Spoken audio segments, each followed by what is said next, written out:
সুন্দর চেহারা, কোনো সমস্যা নেই। তুমি কি বলো? তোমার সমস্যা না থাকলেও আমার সমস্যা আছে। একটা মেয়ের এই বাড়ির বউ করে পাঠাইছে, কি দিছে না দিছে তাই তো জানলাম না। এখনই তুমি কইতেছ তোমার কোনো সমস্যা নাই। এই যে গয়নাগাটি, এগুলো কি স্বর্ণ নাকি ইমিটেশন? তুমি খালি বাবার কও বাবা মারে টিকা রাখবা নিগা, বাবা মারে টিকা রাখবা নিগা। আমি কি আসমান টিকা বলছি? আমারে বল, আমি আপনার মাথা টিপা দিব, চা বানাই দিব। এমনি কইলে ওটা থাক আম্মা। না, এমনি করে চুপচাপ থাকলে আর কিছু হইব না।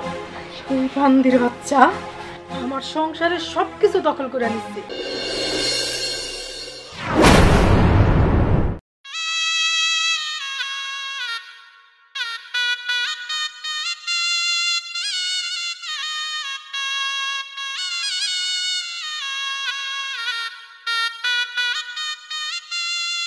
এই যে এখান থেকে আমার গ্রাম শুরু, এই জায়গা থেকে তুমি ডান পা দেওয়া শুরু করো, যাতে সবার কল্যাণ হয়। যাও।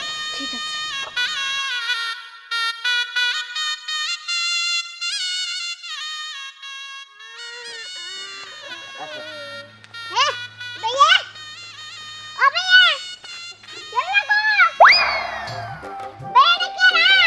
আরে এটা তোর ভাবি।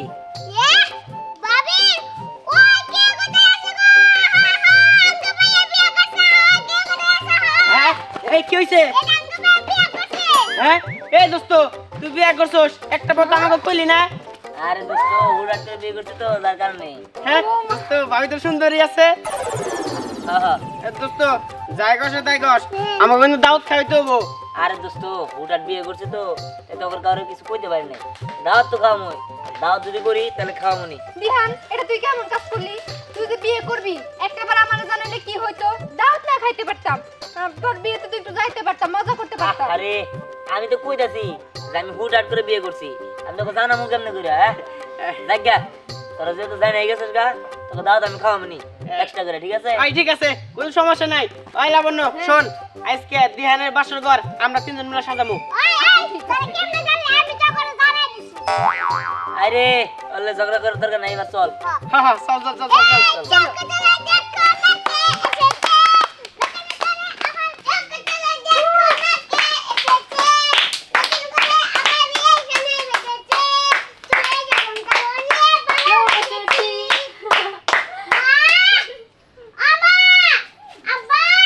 কি রে সিলাইতে? দিহান, এটা আমার মামা সামু। সালাম করে বলবো। হ্যাঁ, কিন্তু এই মেয়েটা কে? আসলে আমি ওরে ভালোবাসতাম, আজকে ওর বিয়ে হইতে নিয়েছিল, আর আমি যাই তুলে নিয়ে আসছি। কি বলিস? আমাকে না জানাইয়া তুই মেয়েটারে কিভাবে নিয়ে আসলি? ওর তো গার্জেন আছে, তার সাথে কথা না বইলা কিভাবে নিয়ে আসা তো ঠিক হয় নাই। বাবা তা ঠিক আছে, কিন্তু ওর তো বিয়ে হয়ে যেতে নিয়েছিল, এমনি তুলে নিয়ে আসছি, পরে নয় সবকিছু মানানো যাবনি। আচ্ছা ঠিক আছে, তুই যেহেতু এটা করে ফেলেছস, আমাদের সমস্যা নাই। মেয়েটা তো মিষ্টি আছে, অনেক সুন্দর চেহারা, কোনো সমস্যা নেই। তুমি কি বলো? তোমার সমস্যা না থাকলেও আমার সমস্যা আছে। একটা মেয়ের এই বাড়ির বউ করে পাঠাইছে, কি দিছে না দিছে তাই তো জানলাম না। এখনই তুমি কইতেছ তোমার কোনো সমস্যা নাই। এই যে গয়নাগাটি, এগুলো কি স্বর্ণ নাকি ইমিটেশন? হ্যাঁ আরে মা, তুমি এটা কি বলতেছো? ওর কি আর বাবা আমার হাতে তুলে দিছে নাকি যে স্বর্ণ অলংকার আমার দিয়ে দিব? আর তাছাড়া ওর আমি তুলে নিয়ে আসছি, এখানে স্বর্ণ অলংকার আসে করতে গিয়া। ও তো ঠিকই বলছে, ওর বাপের বাড়িতে তো আর দিহান যা নিয়ে আসে নাকি? ওরে অন্য জায়গায় বিয়া দিতে নিছিল, সেখান থেকে দিহান নিয়ে আসছে। তুমি এসব কথা বাদ দাও তো। এই তুমি চুপ থাকো। তোমার ছেলেরে তুমি আর সাফাই গায়ও না, বুঝো নাই? ওরই জানা আছে কে আমারে যখন বিয়ে করে আনছিলা, তখন তো আমার বাপে যখন সোনা কেটে দিছে, খালি একটা আংটি কম পড়ছিল থেকে তুমি ঝগড়া বাজাই দিছিলা, মনে নাই? বাদ দাও এসব কথা, এখন বৌমারে নিয়ে ঘরে যাও। হ্যাঁ চাচি, আপনি আর রাগারাগি করেন না। দেখেন না ভাবি জান কত সুন্দর, কি মিষ্টি মুখটা। হ্যাঁ হ্যাঁ, দিহান ঘরে চল, ঘরে চল। চলেন ভাবি। আসো বৌমা নিয়ে ঘরে আসো।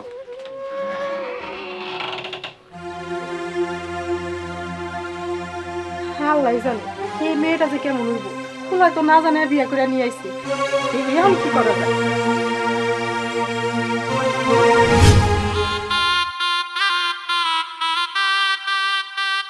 কি ব্যাপার, বাসর ঘর সাজানো নাই, আর এমনিও তুই অগুছালো যার কারণে তোমার মন খারাপ, তাই না? ও বুঝতে পারছি, তার মানে আমার মা যে তখন ওগুলো বললো তার জন্য মন খারাপ। তুমি কোনো কিছু মনে করো না, আসলে মায়ের মন তো, সব মাদের মন এরকম, বাইরে অনেক শক্ত আর ভিতরে ঠিক নারকেলের মতো নরম। যাই হোক, তুমি চিন্তা করো না, দেখবে আস্তে আস্তে সব ঠিক হয়ে যাব। আর আমার বাবা মার আমি খুব ভালোবাসি, তুমি চেষ্টা করো আমার বাবা মার মতো করে থাকতে, যাতে তারা তোমার কোনো ব্যবহারে কষ্ট না পায়। আচ্ছা ঠিক আছে, সেটা নিয়ে তোমাকে ভাবতে হবে না। আমি তোমার বাবাকে সবসময় দেখে রাখবো আর তাদের মন মতো করে চলার চেষ্টা করব। আচ্ছা যাই হোক, তুমি এখন ঘুমাও। ঠিক আছে। খালি বাবা মার কথা কয়, খালি বাবা মার কথা কয়, আমার কথা একবার কয় না। আমার নামি নাই, হ্যাঁ বেকার ঘাটে যায়, আমার কে হয় না। খালা তাদের পুরো ব্যবস্থা করতেছি।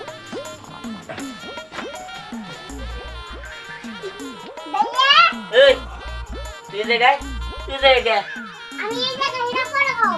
শুনো, তুমি খালি বাবির কও বাবা মারে দিকে রাখবা নিগে, বাবা মারে দিকে রাখবা নিগে। আমি গ্যাস মান দিকে বলছি, আমার দিকে রাখবো না। আচ্ছা কাম করো, আমার জটপট টেয়া দাও। হারাম দাদা, কে দিন তোর, তাই না? খালি টাকা রাখলা। এই ও তোরে আমরা কি দেখে রাখবো? তুই তো আমাকে দেখে রাখস, হ্যাঁ? আর তুমি জানো ও যে টেট না, ওর এই বয়সে 3-4টা গার্লফ্রেন্ড পালো। হ্যাঁ আরে হ্যাঁ, যাই হোক তোর টাকা আমি দিবনি। তুমি কিন্তু বাবির সামনে আমার ছোট বানাইতে চাও না, আপনার মান সম্মান তো অনেক বড়, মানি লোকের মান জুতাতে পারে লোক কমে না। যাই হোক, এখন আপনি ঘুমান। ঘুমাম না, আমার টেয়া দাও তুমি। আচ্ছা তোর টাকা দিতেছি, তুই ঘুমা। আসো, আমার আগে টেয়া দাও। আচ্ছা ওকে দিয়ে দাও তো টাকা। আচ্ছা রাখ, দিতাছি, তোর নিয়ে আর পারলাম না। এই ধর 500 টাকা। আমার নতুন গার্লফ্রেন্ড নিয়ে পার্কে যাবো। দেখছো কি হয়ে গেল?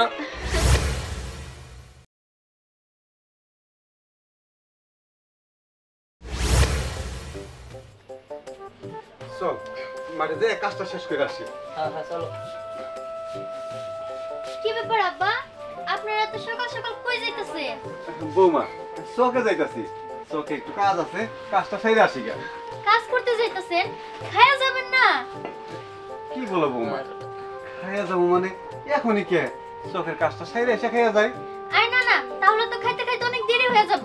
আমি তো আপনাদের জন্য সকাল সকাল উঠে সব রান্না কমপ্লিট করে রাখছি। আসেন খায়া তারপরে কাজে যান। খামু? আচ্ছা ঠিক আছে, তুমি জানা তো করে কইলা, চলো। আসো তোমাদের খাইতে দিই। এই কই তোমরা এখনো কাজে গেল না? হ যাইতে লইছিলাম, বৌমা কইলো রান্না নাকি শেষ হইছে, খাইয়া যাইতে, তাই খাইয়া যাইতে চাইতেছি। হ্যাঁ বা চলো। চল। আম্মা আপনিও আসেন। খায়া নিয়ে কাজে যাবো তাই না? এতদিন তো খায়া নিয়ে কাজে যাওয়ার কথা মনে থাকে নাই, কাজ করে আয়া নিয়ে খাইছি। আল্লাহ জানি এই সংসারে যে আরো কত কি দেখতে হইব আমার। কি রে তুই এলে কি টান দেস, আর মাথা ব্যথা করতেছে। বললাম যে আমার মাথা ব্যথা করতেছে, চুলটা একটু টাইনা দে। তুই পারবি না, যা তোর মা ডাক দিতেছি। দিহানের মা কই গেলা? একটু আও, একটু আসো তো, এই মাথার চুলটা একটু টাইনা দাও, প্রচন্ড ব্যথা করতেছে। আমি পারবো না। ওই যে দেখছস, তোর মায়েরে বললাম, সে পারবো না। আচ্ছা ঠিক আছে, তুই দে। আচ্ছা দে দে, তুই দে, জোরে দিস। কি রে কি টান দেস? আমার মাথা ব্যথা আমার বাড়তেছে, ভালো করে টান।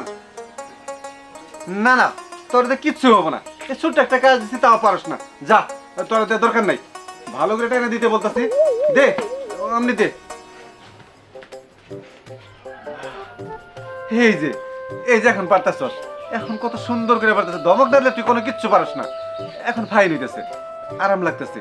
আব্বা সত্যি আপনার আরাম লাগতেছে? কি ব্যাপার বৌমা, তুমি?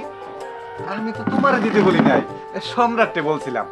মাথাটা ধরছিল তো, এই জন্য বলছি একটু চুলটা টাইনা দে। তুমি আসছো কেন? যাও তুমি ঘরে যাও। কেন আব্বা, আমি কি আপনার মাথা টিপা দিতে পারি না? আমি তো আপনার আমার বাবার মতোই মনে করি। কেন আপনি কি আমার আপনার মেয়ে মনে করেন না? বুঝতে পারছি, আপনি আমারে আপনার বৌমা মনে করেন, এর জন্য আমার টিপা দিতেছেন না। না না বৌমা, কি বলো, তুমি তো আমার বৌমা, তুমি তো আমার মেয়ে, তুমি তো আমার সব। আচ্ছা ঠিক আছে, তাহলে বসেন, আমি আপনার মাথা টিপা দেই। আচ্ছা ঠিক আছে, যখনই মাথা ব্যথা করব আমারে বলবো, আমি আপনার মাথা টিপা দিব, চা বানিয়ে দিব। ঠিক আছে। কি ব্যাপার, তোমার এতক্ষণ ডাকলাম আসলা না, কি এমন কাজ তোমার বাইরে যে তুমি আসলা না? বৌমা অনেকক্ষণ ধরে দিতেছে তো হাত ব্যথা করবো। বৌমা তুমি যাও, তুমি দাও। আমার ঠেকা বইরা রইছে, যারা দিয়া মাথা টিপাইতেছ তারা দিয়াই টিপা।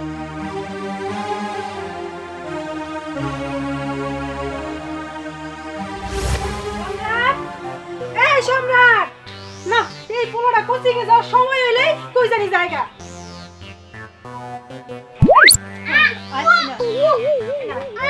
কি কোচিং এ যাস নাই কে তুই? হ্যাঁ, মারবো নাকি থাপ্পড় একটা তোরে? না মা, আমি কোচিংয়ে যাব না। কোচিং এ যাবি না তুই কি করবি? আমি যাব না, আমি খেলবো। বুঝছি, তোরা এমনি কইলে ওটা থাপ। আম্মা না। থাক, ছোট মানুষ ওরে মাইরেন না, আমি বুঝে বলতেছি। ছোট্ট দেওর, তুমি এদিকে আসো। শোনো, তুমি যদি এখন প্রাইভেটে যাও, তুমি তো লেখাপড়া কইরা অনেক বড় মানুষ হইতে পারবা। তখন তোমার 3-4টা না, তোমার পেছনে পেছনে 30টারও বেশি গার্লফ্রেন্ড ঘুরবে, বুঝছো? আর তুমি যদি আজকে প্রাইভেটে যাও, তোমার আমি চকলেট কিনা দিব, আইসক্রিম কিনা দিব, আর তোমার ভাইরে বইলা তোমার টাকাও নেব, ঠিক আছে? ঠিক আছে, আমি এখনই কোচিংয়ে যাচ্ছি। ও আব্বা তো আবার ওজো করবো, যাই ওজোর পানিটা তুলে দিয়ে আসি। খুব সংসারের দায়িত্ব হয়েছে তোমার, তাই না? আমার এই 15-20 বছরের সংসার দায়িত্ব এখন তোমার হয়ে গেছে। খুব দায়িত্ব পালন করা শিখছো তুমি। এই ধ্যান বাবা, তুই এক কাজ কর, তোর করিম চাচাকে বাসায় যাইয়া 2 বস্তা ধান দেওয়ার কথা, জানি আয় তো বাবা, যা। মা আমি আবার ওদিকে যাবো, আমি বাজারের দিকে যাইতেছি, আমি ওদিকে যাইতে পারব না, আমি গেলাম। এই তুমি কই যাইতাছো? বাইরে? হ্যাঁ বাজারে। একটু ওদিকে আসো। আসলে আমার না মাথা দেওয়ার তেল আর সাবানটা ফুরিয়ে গেছে, আসার সময় তাহলে নিয়ে এসো।